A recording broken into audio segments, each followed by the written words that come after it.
All right, guys. So today we're going to be breaking down the bubble teams on the bubble going into the NCAA tournament, talking about what teams could be those last four in teams, those next four out. We've got about 20, 25 teams here we're going to be discussing. I've got their best wins, their record, and their best losses. So we're going to be discussing all that, and I'll kind of be telling you what I think their realistic chances are at making the NCAA tournament. I broke it down in another video earlier. I'll put that at the end of this video, a link to that. But there's about 6 spots or so that are open for these bubble teams. So there's not a big window here for these teams, not a lot of room for error. Let's go ahead and get into it, shall we? All right, so first off, we've got Virginia sitting at 21-9, wins over Clemson, Texas A&M, and Florida. Losses to North Carolina, Duke, Wisconsin, Memphis, all those being potential tournament teams.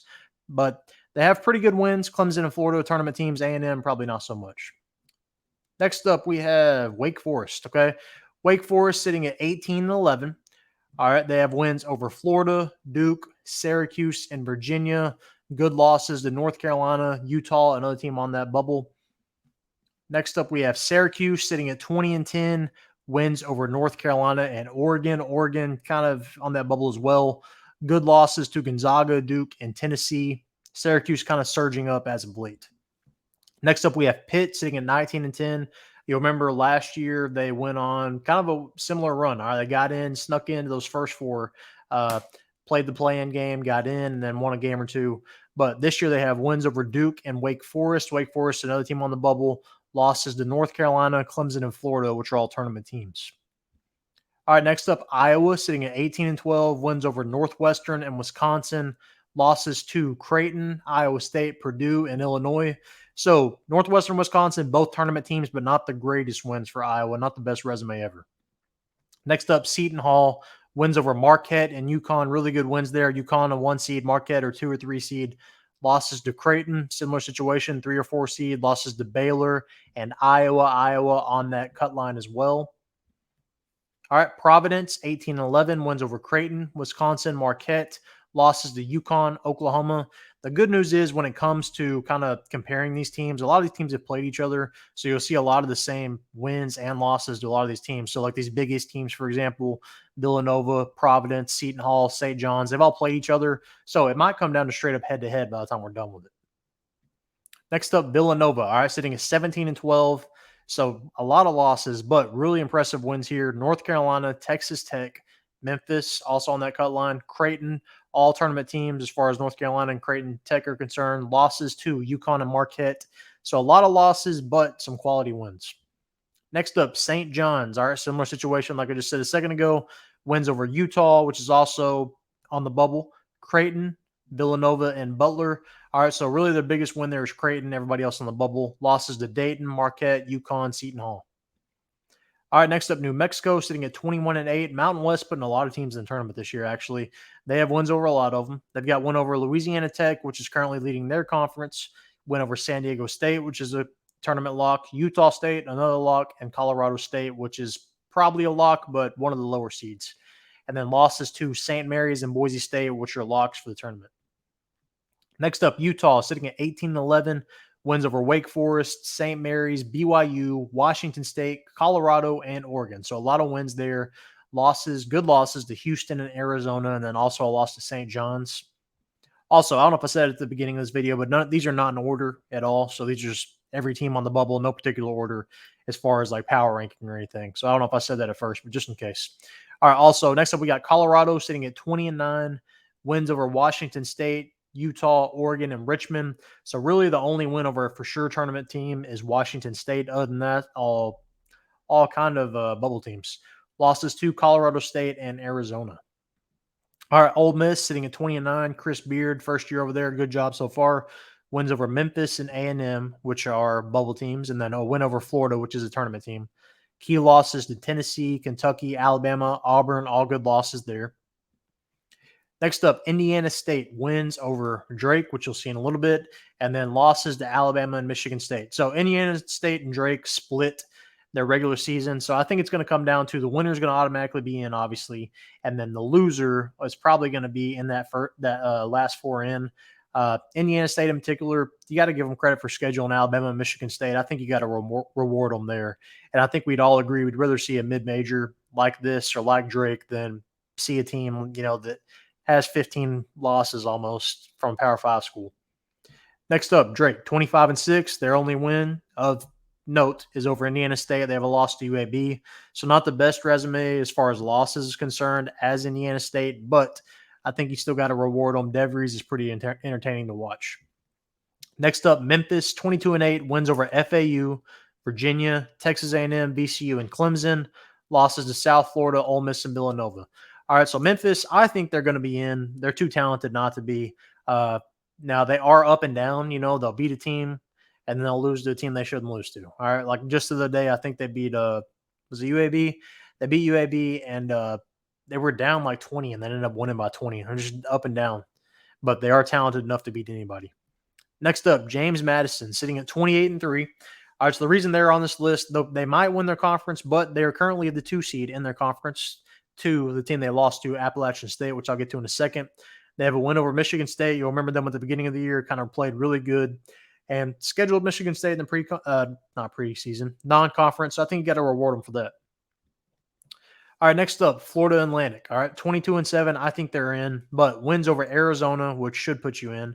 Win over Butler, win over Loyola Chicago, losses to Illinois, South Florida, and Memphis. I think you got to put them in for schedule in Illinois and Arizona, and I think this is a good team. They can go on a run again. They're definitely talented enough for that. I think they're in. Next up, Ohio State, sitting at 18-12. Nowhere near this list a week ago, but here they are. Since then, they have wins over Purdue, Michigan State, and Nebraska. Also, they have a win over Alabama and non-con. Really impressive win there. They have good losses to Illinois, Wisconsin, and Northwestern, all tournament teams. If they can go on a run in the Big Ten tournament, Ohio State's going to get in. Next up, Butler, 17-13. A lot of losses here, but some really good wins. Creighton, Boise State, Texas Tech, and Marquette. Key losses to UConn and Florida Atlantic. Butler, one of the teams with the most losses that actually could have a chance of sneaking in just because of the wins they have. Next up, Kansas State. All right, need to go on a run in the Big 12 tournament. Wins over Baylor, Kansas, and BYU, all really good wins there. And then good losses to Houston, Iowa State, and Nebraska. Next up, Texas A&M. I don't think they have any chance of getting in. Just too many losses here, not enough wins. Wins over Iowa State, though, Kentucky, Tennessee, 3 really good wins. Losses to Houston, Alabama, and South Carolina. So they don't have a bad resume. They just have a lot of losses. Next up, Grand Canyon. All right, so this is saying if for some reason they don't win their conference, they might have an argument to get in. All right, they should win their conference, but you never know. All right, they have a win over San Diego State and Louisiana Tech, and then a good loss to South Carolina. So this is, like I said, if for some reason they don't win their conference, if Tarleton State somehow dips them in the tournament, then Grand Canyon would potentially become a bubble team almost. Next up, Richmond. All right, sitting in the A10 with wins over Loyola Chicago, Dayton, and VCU. Really tough conference. Losses to Florida and Colorado. All right, so that loss to Colorado could come into play if these two teams were on that cut line. So like I said earlier, a lot of these teams have played each other, which is really going to help the committee because you can just almost eliminate Richmond automatically because Colorado beat them. And then same thing, they have a win over Loyola Chicago. You could eliminate Loyola. They have a win over VCU. You could eliminate VCU. Now, a lot of these teams have split, so that's where it's going to come tough. Next up, South Florida. I know a lot of people don't think South Florida's in. I think they're in. And either way, the winner of them, FAU, and Memphis, whoever wins that conference tournament has an automatic bid no matter what. So that would eliminate one of these bubble teams. So USF sitting at 22-5, currently ranked, currently first place in the American. Wins over Memphis, FAU, Florida State, and Loyola Chicago. I think they're in no matter what, though. USF's kind of rolling right now. Next up, Virginia Tech. All right, similar to A&M, I think they have not enough wins and too many losses, but really good wins over Iowa State, Boise State, Clemson, all tournament teams. Losses to North Carolina, Duke, Auburn, Florida Atlantic, South Carolina. And talking about those losses, you can see why they have 13 losses. Pretty good schedule there. That's a lot. Those are all quality losses. All right, next up, Xavier. All right, the least wins on this list. They have 15 wins, 14 losses. They probably shouldn't be on here, but they are very talented. All right, they've beaten St. Mary's. They've beaten Seton Hall. Good losses to Purdue, Houston, UConn, Creighton, and Marquette. All really good losses. All top 4 seeds, really, minus Creighton. Those are all top 2 seeds. Xavier probably not going to make the tournament, but if they did, they're pretty talented. Next up, Oregon, all right, has really dropped as of late. They were kind of a lock not too long ago. Now here they are. Wins over Michigan and Washington State. Michigan, not really impressive, but it's a name that's a brand name. Washington State, though, that's more impressive. Losses to Alabama, Arizona, Washington State. So they kind of split with Washington State. Oregon's going to need a few wins in the Pac-12 tournament to sneak in. Next up, Cincinnati in the Big 12 wins over TCU, Texas Tech, BYU, all tournament teams. Losses to Houston, Kansas, Baylor, and Dayton. I don't think Cincinnati can get in. Next up, Appalachian State. Okay, so this is what I was talking about earlier with James Madison. James Madison has lost to Appalachian State twice, so Appalachian State is the 1 seed at the moment in their conference tournament. So I think the loser of this is getting in no matter what. That win over Auburn is really going to help Appalachian State because that's a really good win over a good tournament team, and that's going to come into play eventually. One of their best losses to Oregon State. Next up, Loyola Chicago. I remember them. The Ramblers went on a run not too long ago. Sister Jean. They have a win over Dayton. They have good losses to Florida Atlantic, Creighton, and South Florida. The problem with them is I don't think they have enough quality wins to get in. Next up, McNeese State. All right, sitting at 26-3. Will Wade, former LSU coach, really tearing it up over there. They have wins over Michigan and UAB and a good loss to Louisiana Tech, which, like I said, is in first place in their conference. I think now this is another similar situation with Grand Canyon, whereas McNeese State, if for some reason they don't win their conference, they would just add to a bubble team.